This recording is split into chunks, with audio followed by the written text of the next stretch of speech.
I've explored enough caves to know the difference between silence and stillness, but Nutty Putty had a kind of quiet that pressed against my eardrums like a second heartbeat. Something warm and wrong pulsing behind the rock, and I should have turned around the moment my boots touched its muddy entrance. But pride is a stupid thing, and I'd driven 4 hours alone just to see if the stories were exaggerated. They weren't, not even close. And the moment my body slid into the first narrow passage, the infamous corkscrew squeeze that looked more like a stone throat than an actual tunnel, I felt the earth hug me in a way that wasn't comforting, but possessive, like it remembered everyone who had died inside it. And I swear the temperature dropped as soon as I exhaled, a long breath scraping the walls in front of my face, bouncing back at me like something was breathing right next to my ear, mimicking me, waiting for me to breathe again. And part of me tried to laugh it off as echo distortion. But echoes don't time themselves to match your rhythm perfectly. They don't feel warm against your cheek, and they sure as hell don't stop when you stop. I crawled deeper anyway because explorers are stubborn, stupid animals with flashlights, and my flashlight flickered the moment I reached the belly of the beast. A chamber barely big enough to crouch in, shaped like a heart that had collapsed into itself, with mud streaked on the ceiling and lines that didn't look like water flow but like finger marks, dragged upward as if someone had been pulled out of the chamber instead of into it. And while my brain tried to rationalize the patterns, I heard that breathing again, louder this time, slow and heavy, like a diseased lung sucking through wet cloth. Except it wasn't behind me or beside me. No, this time it came from directly ahead, in a crack no wider than my shoulder, a crack that should have been too tight for anything living to hide in, but something shifted inside it. Something that made a gritty, dragging sound, like elbows scraping limestone. And before I could react, my helmet light caught a shape retreating deeper into the slit, not fast, not startled, but deliberately slow, like it wanted me to follow. I should have run, but fear makes you do the opposite sometimes. Makes you freeze, and freezing in a cave feels like the rock is tightening around your lungs, squeezing your breath out for you. So I forced myself forward, just to feel like I still had control. Pushing my chest between the stone, feeling the rock pinch the sides of my ribs with every shallow inhale.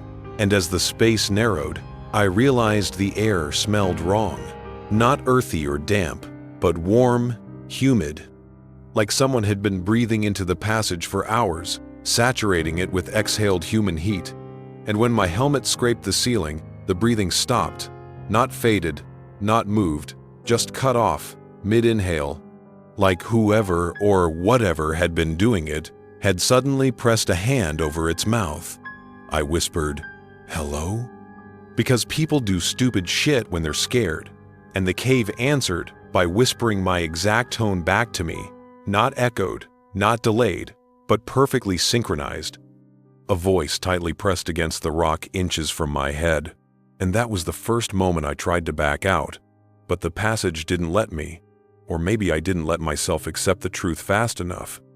Because my boot slipped into a muddy pocket and my chest wedged itself even tighter between the narrowing walls, the stone digging into my ribs so hard I couldn't expand my lungs, and the panic hit instantly, a primal terror that made me thrash. Scraping my forearms raw, but every movement wedged me deeper, and that's when I felt fingers, cold, thin, and impossibly long, brush the side of my ankle. Not grabbing, just feeling, like they were measuring me. And when I screamed, my scream didn't go anywhere. It felt like the rock swallowed it, and a second later, something screamed back. Same pitch, same breath, same panic, but not me, because I couldn't speak anymore. All the air trapped in my throat, and that other scream slid closer, too smooth, too liquid, like it was crawling over the rock without touching it. I yanked my leg upward, the fingers following higher. brushing the back of my calf. And with one violent contortion I don't remember planning, my ribs slipped free and I shot backward through the passage, clawing at the mud with nails. I tore down to the skin, and behind me I heard something dragging itself after me. Fast this time, desperate, like it was losing its chance. When I burst back into the belly of the beast chamber, my light caught only the crack behind me, now utterly still, utterly silent, as if nothing had ever touched it, and the breathing was gone, but the warmth remained, lingering on my cheek like the ghost of someone who had been inches away. I didn't stop crawling until daylight hit my face, and even now, weeks later, when I lay down at night, I swear I hear breathing match mine, perfectly timed, waiting for the moment I'm still enough for it to speak again.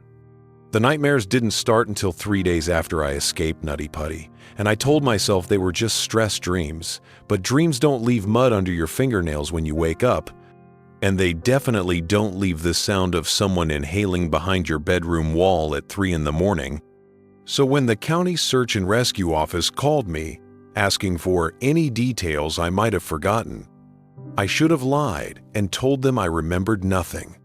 But some part of me needed confirmation that what followed me home wasn't real. So I drove back to the site with 2 officers and a cave specialist who kept glancing at the crack I crawled out of, like he already knew something lived in there, something they hadn't written in any official reports. I didn't want to go back in, but they insisted I at least wear a helmet cam and guide them about 40 feet inward to confirm the chamber and narrow passage. And the moment the air hit my face, I knew the warmth was still there, like whatever had been breathing was holding its breath, waiting for my return. And the footage shows my hands shaking as I pointed out the entrance to the belly of the beast, the mud streaks, the narrowing slit where I saw the shape retreat. But the footage doesn't catch what I felt, a pressure, a hum under the stone, like a massive animal asleep on the other side of the wall. And when the specialist crawled into the slit, even though he insisted it was completely navigable, I felt nausea swell in my stomach, a feeling like the cave was clenching around him. And I begged him to back out, saying I heard something moving. But he laughed and said, "It's just airflow." And the exact second he said the word airflow, every microphone, mine, his, the officers picked up a long exhale from somewhere deeper in the rock. Not a breeze, not a pressure shift, but a human breath, slow and massive.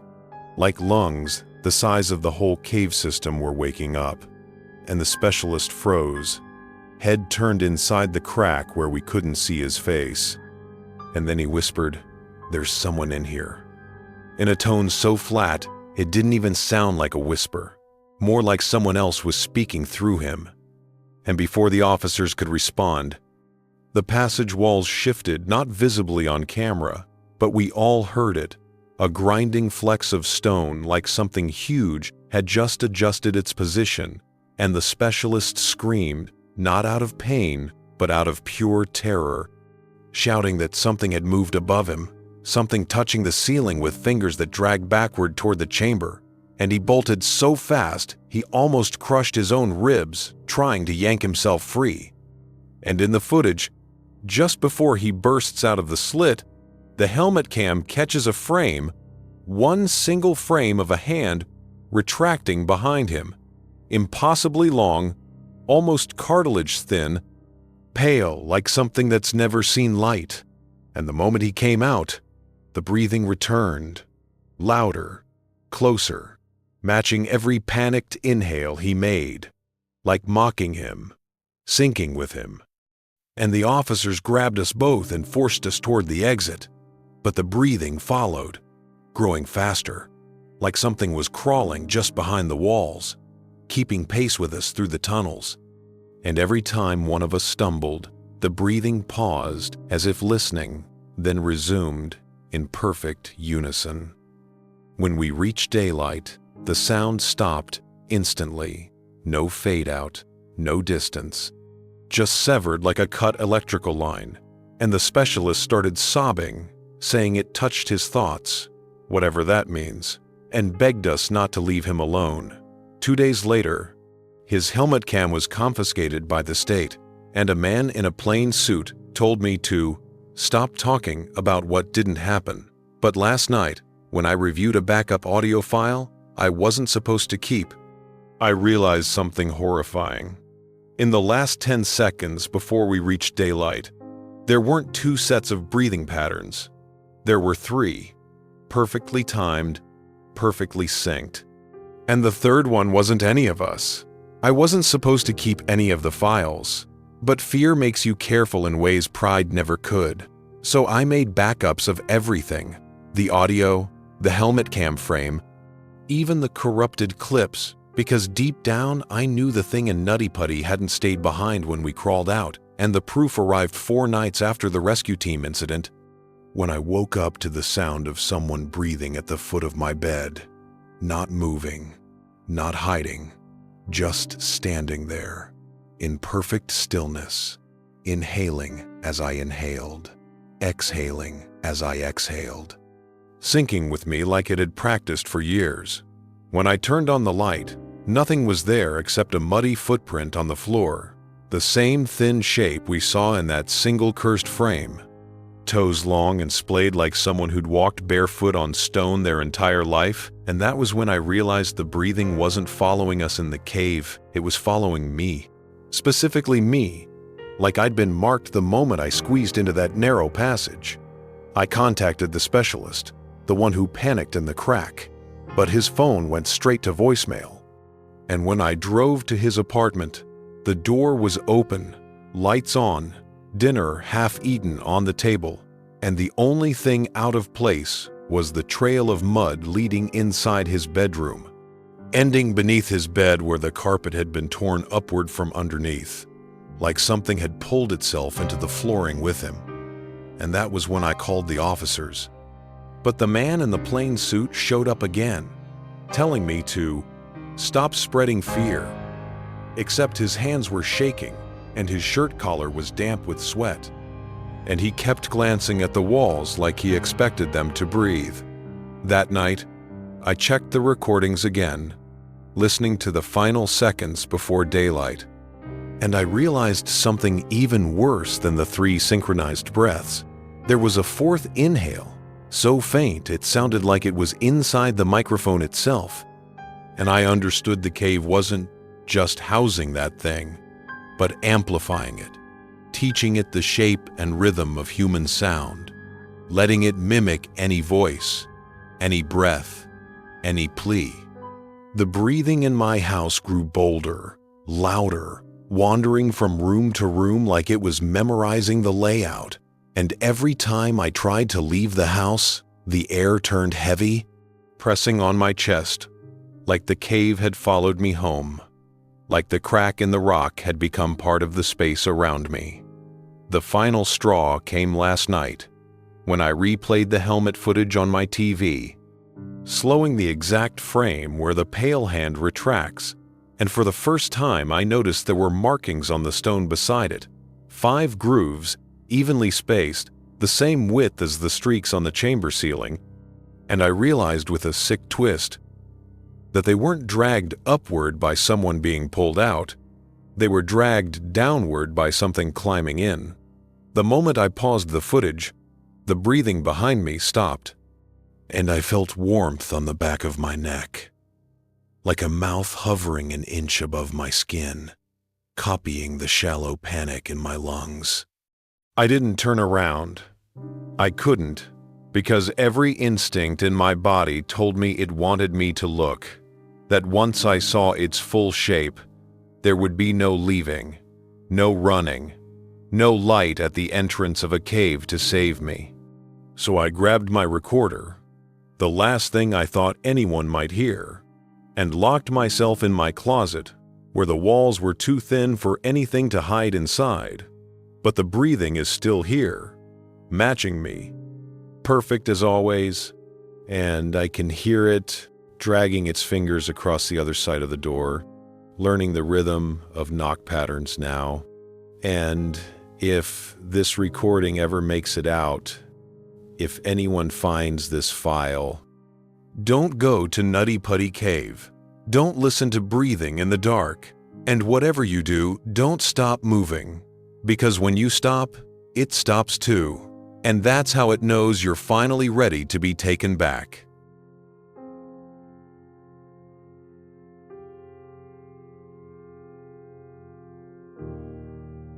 I've been inside Mammoth Cave more times than I can count, but nothing in any tour map or ranger briefing ever mentioned a hallway that shouldn't exist. Yet on the night we went off trail, me and two friends who trusted my stupid confidence more than their own instincts, we found a tunnel that was colder than the rest of the cave. The kind of cold that feels layered, like something old breathing out from deep beneath the rock. And even though the air was still, our headlamps flickered toward the same direction, as if pulled, and the tunnel led to a chamber I swear wasn't on any geological survey. An almost perfect square room carved into limestone, too smooth, too intentional, with walls covered in markings that weren't carvings but scratches, long vertical gouges that ran from the floor upward into darkness. Because the strangest part wasn't the marks, it was the fact that the room didn't have a ceiling at all, just a hollow black pit extending upward farther than our lights could reach, like a well flipped upside down, swallowing the beams instead of reflecting them. And when my friend Kyle tossed a pebble upward as a joke, we never heard it land, not even the faintest tap, as if something caught it, or the darkness itself absorbed sound. We should have turned back, but there was a hum, low, rhythmic, echoing from somewhere above us that made our chest cavities vibrate. Not painfully, but in a way that felt like our heartbeat was sinking to it. And the longer we stood there, the more the hum started sounding like breath. Slow, massive inhalations that made dust fall from the upper blackness like it was exhaling on us. And when I shined my headlamp upward again, I thought I saw a shape retreating along the wall, moving in a straight line, far higher than any person could climb, a pale limb pulling into the dark. But before I could warn the others, Kyle wandered to the far corner, where the scratch marks were deepest, and he whispered that the grooves weren't carved, they were worn smooth, like something had climbed up and down the walls for years, using the gouges as footholds. And when he pressed his hand against one, something pressed back from inside the stone, a bulge, almost like the limestone breathed beneath his palm. He yanked his hand away, but it was too late, because the hum above us shifted into something like a choked inhale, and then something answered from the wall itself, a soft dragging sound, like dozens of nails pulling downward across rock in unison. And the scratch marks began shedding dust in thin streams, as if something huge was descending through the invisible darkness above, scraping every groove at once. We panicked, of course, but panic in a cave room with no ceiling feels like running inside a throat. And when we tried to exit the way we came, the tunnel behind us felt wrong, the walls slick, warmer, almost pulsing.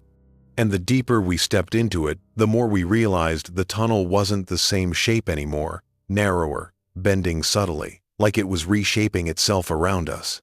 When we backed into the room, the hum began again, lower, hungrier.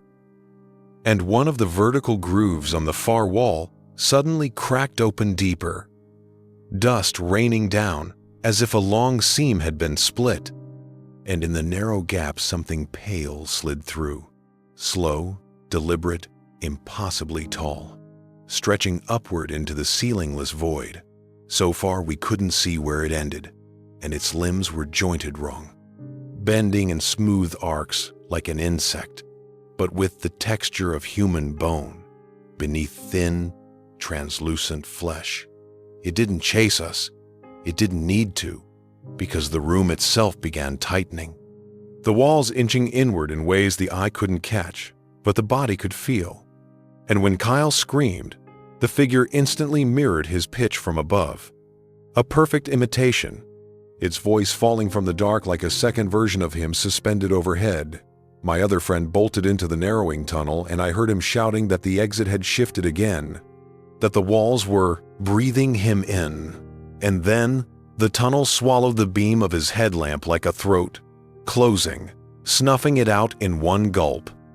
I pressed myself against the original entrance wall, trying to remember the exact alignment we came from, when the pale figure leaned down low enough that I could see where its face should have been, just a smooth, stretched surface with faint impressions of features beneath, as if something had pressed its face into cloth from the wrong side, and it inhaled sharply, a breath so strong it pulled dust upward rather than downward, and suddenly all the scratches on the walls made sense. They weren't marks left by something climbing out. They were made by people trying to climb up, away from whatever waited on the floor. I ran without direction, without thought, shoving myself into the tightening tunnel, tearing my gear on rock that felt softer and warmer than stone should ever feel, and somehow I burst into a known passage, screaming until two rangers found me, shaking, covered in dust that didn't match the limestone in the tourist sections. They searched for my friends for hours, but found nothing except long vertical gouges near the off-trail area, faint traces of fresh dust falling from somewhere above. And when they asked me to point out the ceilingless room, I couldn't because the path was gone, sealed by rock that looked untouched for centuries. But at night, when I try to sleep, I still hear the hum vibrating through my ribs, syncing my heartbeat to it, reminding me that Mammoth Cave is the largest cave system on Earth, still unmapped, still expanding, and something that big, that old, doesn't carve rooms by accident. It builds them as holding spaces, waiting for whoever wanders too far from the light. For days after I escaped Mammoth Cave, I tried convincing myself that the room without a ceiling had been some kind of oxygen-deprived hallucination. But every time I closed my eyes, I saw those endless vertical grooves, those clawed escape paths leading upward into a darkness that swallowed even light. And I heard the hum vibrating in my ribs like an echo that had followed me out, something that didn't belong to the cave anymore, but to me. The rangers told me the search was suspended, that cave collapse is unpredictable.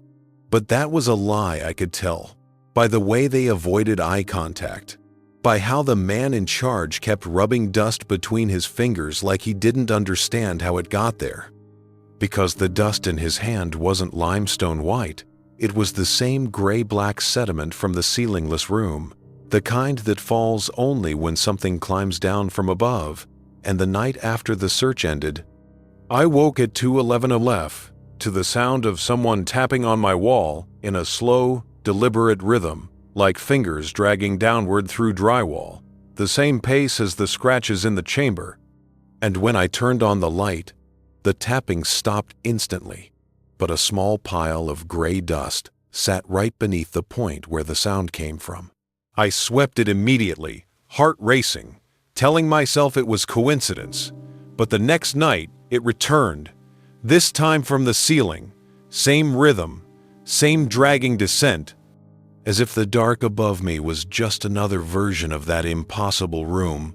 I couldn't stay inside my house anymore, so I drove to the ranger station hoping someone, anyone would listen. But the senior ranger pulled me into a back room and shut the blinds before speaking, his voice shaking as he told me he believed me, because 2 days before I escaped, a spelunker had reported vertical movement noises near an uncharted section, and the audio his body cam captured wasn't rock, not echo, not airflow. It was breathing, massive and distant, syncing perfectly with the spelunker's own breaths, until he went silent. And that was the last sound on the recording.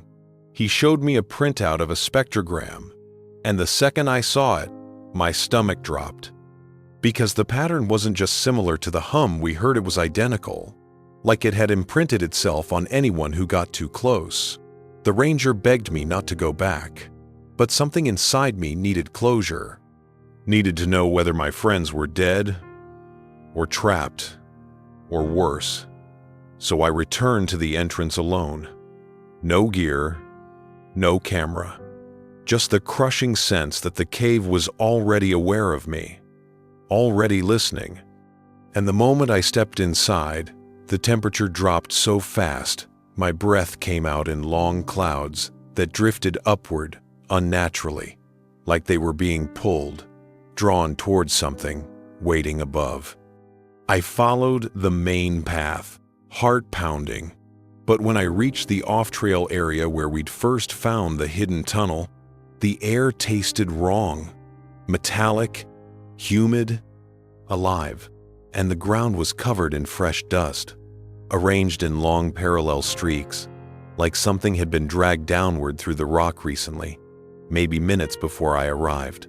Then, the hum started, faint but growing fast, vibrating the stones under my feet, syncing with my heartbeat until it felt like the cave and my chest were sharing the same rhythm again, and a crack in the wall began widening, shedding dust in thin waterfalls, revealing a narrow slit like the one Kyle touched, except deeper, darker, and something moved behind it, slow, massive, with joints bending like liquid bone, and I should have run, but I was frozen, the hum pinning me in place like an anchor inside my chest, and then a voice echoed from the darkness beyond the crack, a voice shaped exactly like Kyle's, whispering my name with a trembling rasp, begging me to help him climb back up. My legs nearly gave out, because the voice didn't sound recorded or distorted. It sounded close, like Kyle was inches inside the stone, pressed against it, trying to breathe through it. But a second later, another voice joined. And my other friend, same plea, same tone. And then a third voice started whispering behind me, this time perfectly matching my own voice, echoing each word a half-second before I thought it, like something had memorized my breath and was now learning my speech. The crack widened one final time, and something pale began emerging, not climbing out, but lowering down, stretching toward the floor with limbs that seemed to extend forever into the darkness above. And the hum shifted into the same awful synchronizing inhale I'd heard in that ceilingless chamber. And I understood too late that the room wasn't a room at all. It was a vertical nest, a place where whatever lived there kept its victims suspended in endless darkness, learning their breaths, their voices, their shapes. I ran without thinking, the hum shaking the tunnel behind me like a living beast moving through the walls. And when I reached the entrance, the morning light sliced across the cave floor like a blade, and the hum stopped instantly, not fading but cut clean, and the cave fell silent. I collapsed outside, gasping, but in the quiet I heard one last sound above me. Faint but unmistakable, the slow scrape of fingernails dragging downward across the ceiling of the forest canopy, moving in perfect rhythm with my breath, reminding me that Mammoth Cave might be the largest mapped cave in the world, but no one has ever measured how far upward its darkness truly reaches, or what climbs inside it when the lights are gone.